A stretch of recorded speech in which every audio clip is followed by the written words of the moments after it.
Episode की शुरुआत में सई बोलती है कि मेरे आबा ने भी मुझे अकेले पाला था और मैं भी वीरू को अकेले पाल सकती हूँ। विराट सई को रोकता है और कहता है कि तुम मेरे परिवार को कभी अपना माना ही नहीं, इसी कारण तुम छोड़ के जा रही हो।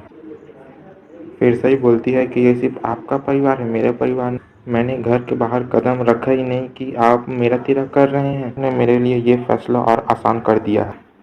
और कहती है कि मुझे ये लगा कि हम एक दूसरे को समझते हैं, लेकिन हम एक दूसरे को बिल्कुल नहीं समझते। फिर अश्विनी दोनों को रोक के कहती है कि जब तुम दोनों एक साथ नहीं होते तो तुम्हारे साथ कुछ न कुछ बहुत बुरा होता है। फिर सही अश्विनी को बोलती है कि मैं ये फैसला अपने लिए नहीं ले रही हूँ, मैं ये फैसला अपने बच्चे के लिए ले रही हूँ और मुझे पूरा हक है कि मेरे बच्चे की परवरिश कैसी होगी। फिर विराट सही को कहता है कि मैं भी वीरू का बाबा हूँ और मुझे भी हक है कि मेरे बच्चे की परवरिश कहाँ होगी और कैसे होगी। फिर विराट बच्चे को लेने की कोशिश करता है तो सही चिल्ला के रोक देती है।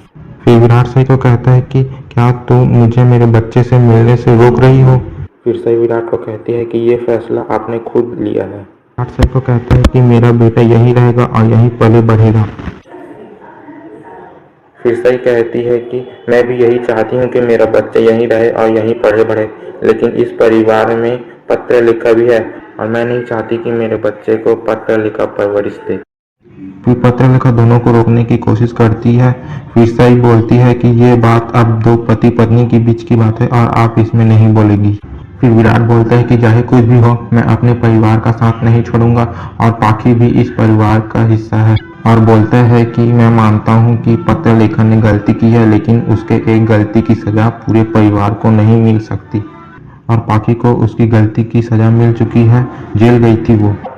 फिर सही विराट को कहती है कि आपने सबके बारे में सोचा सिवाय मेरे और विनायक के बारे में, क्यों हम आपके परिवार नहीं है क्या। और कहती है कि आप इस परिवार के आदर्श बेटे बन के रहिए और आपको जिम्मेदार पति और जिम्मेदार पापा बनने की कोई ज़रूरत नहीं है।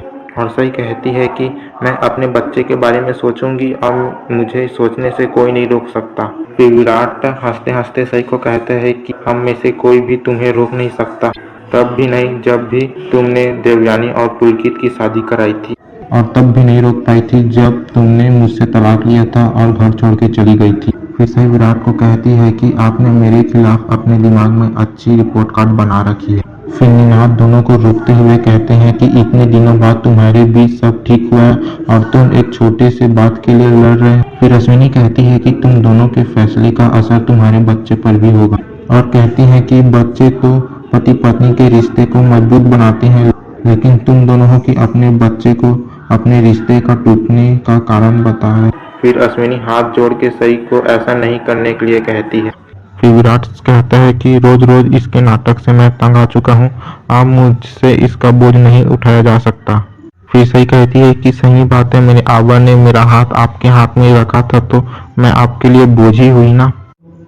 फिर विराट सही को कहते हैं कि थैंक यू मेरे दर्द को समझने के लिए। हाँ, मैंने बोझ उठाया तुम्हारे अरियनपन का, तुम्हारे कारण मैंने अपने भाई का अस्थियां भी उठाई है। फिर निनाद विराट को रोकता है और अश्विनी विराट को कहती है कि ऐसे शब्द अपने मुंह से मत निकालो। फिर सही बोलती है कि नहीं आई, इनके मन में मेरे खिलाफ कितनी जहर भरी है उसको आज निकालने दीजिए। फिर सही कहती है कि मेरे जीवन में सबसे अच्छा रिश्ता मेरे आबा के साथ था और मेरे आबा को आपने मारा है विराट सर, और वही रिश्ता मैं अपने बेटे के साथ बनाना चाहती, तो आप वो भी मुझसे छीन रही हैं। फिर काकू सही को कहती है कि 2 थप्पड़ लगाऊंगी अगर तुमने इस घर से बाहर निकलने की कोशिश भी। फिर सही कहती है कि आप मुझे हाथ लगा के तो दिखाइए। फिर पत्र लेखा सही को कहती है कि प्लीज तुम ये घर छोड़ के मत जाओ, अगर तुम ये घर छोड़ के चली गई तो मैं अपने आप को कभी माफ नहीं कर पाऊंगी। फिर अश्विनी पत्र लेखा को कहती है कि प्लीज तुम इन दोनों के बीच में मत पड़ो, ये पति पत्नी के बीच की बात है। फिर सही कहती है कि इतना सब होने के बाद ये इंसान मुझे अपनी पत्नी मानता होगा,